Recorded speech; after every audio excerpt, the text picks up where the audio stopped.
मेरे प्यारे बच्चे, जय हिंद, वंदे मातरम।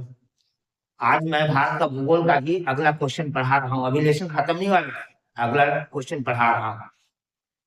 भारत का मानक देशांतर या मानक याम्यांतर रेखा कौन सा है? तो आंसर है 82.5 डिग्री रेखा। 82.5 डिग्री पूर्वी देशांतर रेखा भारत का मानक याम्यांतर है। यह मानक जो रेखा है वो कहाँ से गुजरती है? तो वह नैनी से होकर गुजरती है। कहाँ? इलाहाबाद के निकट। इलाहाबाद के निकट नैनी शहर है, वहां से होकर के हमारा मानक देशांतर रेखा गुजरती है।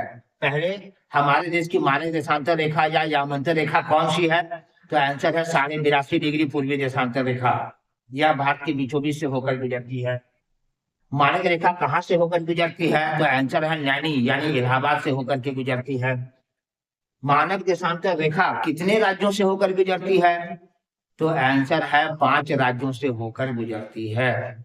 मानक देशांतर जो रेखा है वह 5 राज्यों से होकर गुजरती है। हमारा मानक समय ग्रीनविच समय से कितना आगे है?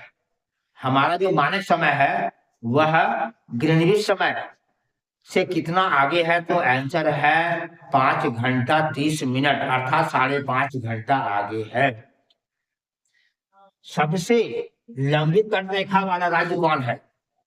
किस राज्य का तट रेखा सबसे लंबी है? तो आंसर है गुजरात। गुजरात के बाद दूसरे नंबर में आंध्र प्रदेश का आता है और तीसरे नंबर में महाराष्ट्र आता है।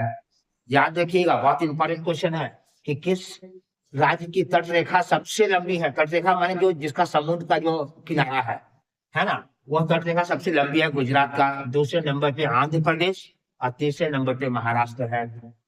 सबसे अधिक राज्यों के साथ सीमा बनाने वाला राज्य कौन सा है? यानी कौन सी राज्य जो है वो सबसे ज्यादा राज्यों को स्पर्श करती है, छूती है? तो वह है यूपी अर्थात उत्तर प्रदेश। उत्तर प्रदेश जो है वह भारत के 8 राज्यों को छूती है। ये सबसे ज्यादा है। उत्तर प्रदेश जो राज्य है वह अपने चारों ओर 8 राज्यों के साथ सीमा बनाती है। सबसे बड़ा राज्य क्षेत्रफल की दृष्टि से कौन सा है? सबसे बड़ा राज्य क्षेत्रफल की दृष्टि से कौन सा है? तो आंसर है राजस्थान। जनसंख्या में सबसे बड़ा कौन है? तो उत्तर प्रदेश। सबसे छोटा राज्य क्षेत्रफल में कौन है? तो आंसर है गोवा। और सबसे छोटा राज्य जनसंख्या में कौन है? तो आंसर है सिक्किम। सबसे बड़ा केंद्र शासित प्रदेश क्षेत्रफल में कौन सा है? तो सबसे बड़ा क्षेत्रफल वाला केंद्र शासित प्रदेश है अंडमान निकोबार द्वीप समूह। और सबसे छोटा केंद्र शासित प्रदेश कौन है? तो लक्षद्वीप है।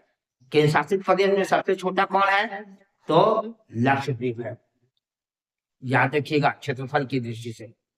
फिर से देखा जाए बेटा, भारत का मानक यामांतर रेखा या देशांतर रेखा कौन सी है? 82.5 डिग्री पूर्वी देशांतर रेखा।